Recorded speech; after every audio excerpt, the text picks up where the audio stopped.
Hello,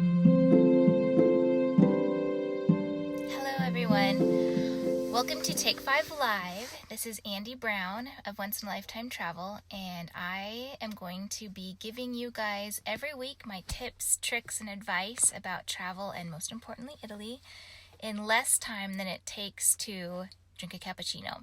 All right, so today I'll be talking about a 10-day itinerary to Italy. I'm building on last week where we reviewed what to do when you are traveling and only have 7 days. So first thing I want you to make sure you do, tip number 1, is really to make sure that you are cognizant and aware of what 10 days means. Remember that you are taking up an entire day of travel going over to Italy. You're just losing it because of the time change. So in a 10-day trip, what that really looks like as far as time in Italy is only 7 full days, because you lose a day, you have a travel day on one end and a travel day home. So that's tip number 1, is either just to really be aware of that so you don't overplan, or if you can, beg, borrow, and steal for an extra day, just to make up for the one you lose. Okay, tip number 2 is very similar to the 7-day itinerary, and that's called flying open jaws. What this means, it's not as vicious as it sounds. It just means that you are flying into one location and then you're flying out of another. This gives you the chance to be able to see one more place, perhaps spend a little bit more time and not have to backtrack to where you originated. A lot of times I like to have people fly into Rome, and depending on which direction in Italy they go, either fly out of Venice or even fly out of Naples if they're going south. All right, that's tip 2. Tip 3. Okay, this is where it's really hard for people, especially if they're their first time going over. Absolutely no more than 3 locations. That is an absolute max.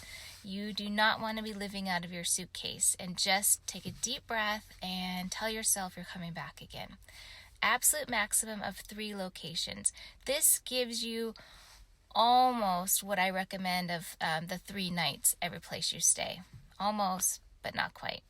All right, tip number 4. So now that you have 3 locations, you want to really make sure that the ones you've picked make sense from a transportation perspective.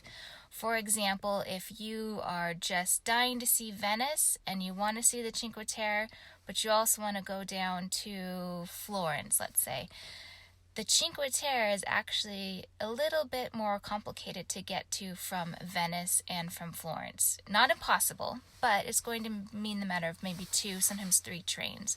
So your travel time is more. If you change things around a little bit and instead went from Rome to the Cinque Terre, you've got a direct train. So keep in mind how efficient, how long, and how fast you can get to the different locations. I have notes, so excuse me. Oh, tip number 5, and this is very similar to pretty much any trip you go on, but I want you to make sure you find balance. So let's say you've picked your dream sites and your 3 places happen to be big cities. I want to really caution you against that. Having 3 big cities, not only does it not give you a very good diversity in your trip, but it means that you are just kind of on this level. You're just kind of going. There's noise, there's traffic. What I would like you to do instead is to pick one of those, throw it out, and put something more quaint, something a little bit more rural. Let's say you're only traveling by train. Cortona is a great hill town, so that would help with a little bit of balance. Or stay somewhere in a little village in Tuscany. If you're going to the Amalfi Coast, maybe pick the town of Atrani instead of Sorrento.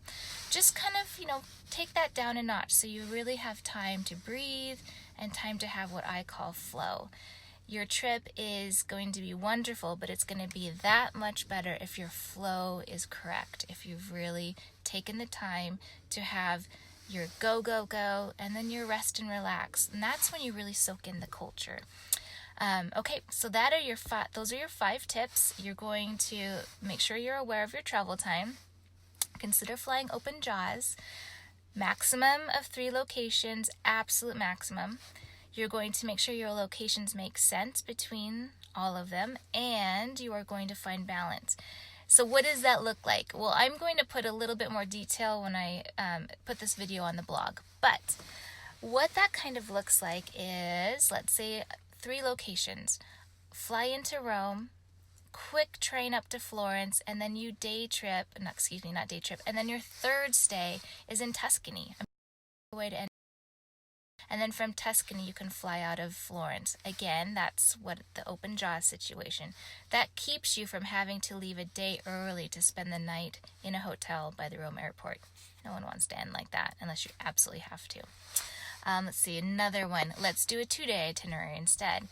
I'm just picking Rome because it's the easiest one to get in and out of, but let's say you fly into Rome and then you head down to the Amalfi Coast and you pick that as somewhere to stay. So you can be in, let's say, Sorrento or the village of Atrani or Positano, and from there you can really spend time with your experiences and then fly out of Naples. Once again, open jaws. So that's just a couple of ideas there. All right, that is it. We'll wrap it up for my tips on a 10-day travel itinerary. I hope you guys are warm. We're in the middle of a schizophrenic fall in Montana. So that means snow, freezing temperatures, and don't feel too sorry for us because a couple of days it'll be 65, 70. So anyway, I hope if you're having a wonderful, warm, beautiful, colorful fall that you're soaking it up for me, because I'm not. All right, ciao everybody. Bye.